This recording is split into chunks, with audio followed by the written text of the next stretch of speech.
Thank you, Mr. Chair and Director Wray. I thank you for continuing to serve with all of these attempts to sully your name, suggest you've committed crimes when you've done an excellent job as FBI Director. I don't agree with everything you've done, but mostly I do, and I think the FBI is our premier law enforcement agency, and I support law enforcement. To attack the FBI is to attack law enforcement in general. A few days after Mar-a-Lago, there was some individual went after the Cincinnati headquarters of the FBI. Can you tell us a little bit about that and how you think that came about? So the incident that you're asking about was obviously deeply disturbing. We had an individual wearing a tactical vest, armed with an AR-style rifle and a nail gun, who attempted to forcibly enter and attack our Cincinnati field office. A subsequent review of the subject's devices and online postings identified a pretty striking anti-FBI, anti-federal law enforcement hostility.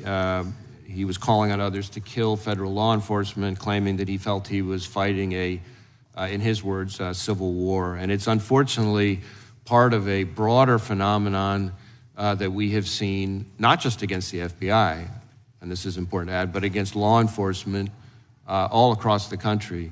Not just against law enforcement professionals themselves, which is appalling enough, but calling for attacks against their families, which is truly despicable.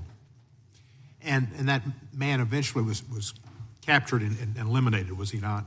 Yes. A few days later, was the Arizona FBI department the subject of armed violence, or not violence, but armed protesters? Well, I know that our Phoenix field office has had a number of very concerning security incidents where people attempted to attack or breach the facility. I can't remember the dates of when that happened, but all of this has happened kind of in the same sphere. It's been information that's been put out on social media and in just in general, and by members of the Congress, questioning the FBI, questioning law enforcement in general, and this has had a deleterious effect on the safety of FBI officials, and you said others like justice.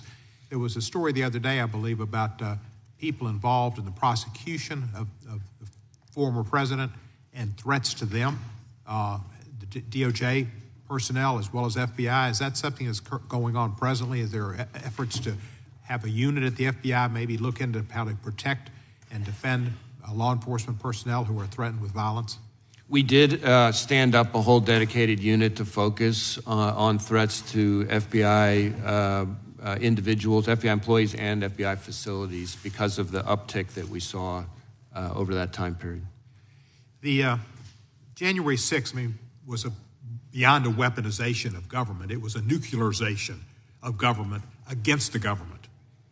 I believe I heard that you said that you didn't have any prior notice or reason to believe that there would be such an event on January 6th. Is that correct? We did not, to my knowledge at least, have prior knowledge of an attempt, a violent overthrow and breach of the Capitol building itself. Certainly we were concerned about and put out a number of products, intelligence products, to partners and others warning of the potential for violence more generally on that date. So there have been, I think Tucker Carlson and some of the members' colleagues on the other side of the aisle have said that Wray Epps was a secret government agent in helping encourage this crime so as to make the president look bad. Do you have any knowledge of Wray Epps being a secret government agent? No. I will say this notion that somehow the violence at the Capitol on January 6th was part of some operation orchestrated by FBI sources and agents is ludicrous and is a disservice to our brave, hardworking, dedicated men and women. Director, I agree with you. I think the FBI has some of the most talented law enforcement people in our nation and in the world, and they are concerned about safety. They tend to, as I understand it, lean Republican, but they do their job down the line, and that's what they're supposed to do. I'm happy we have the FBI operating in Memphis and other places to work with our police departments and joint units to protect our citizens, and I thank you for your service to the United States. And I yield back.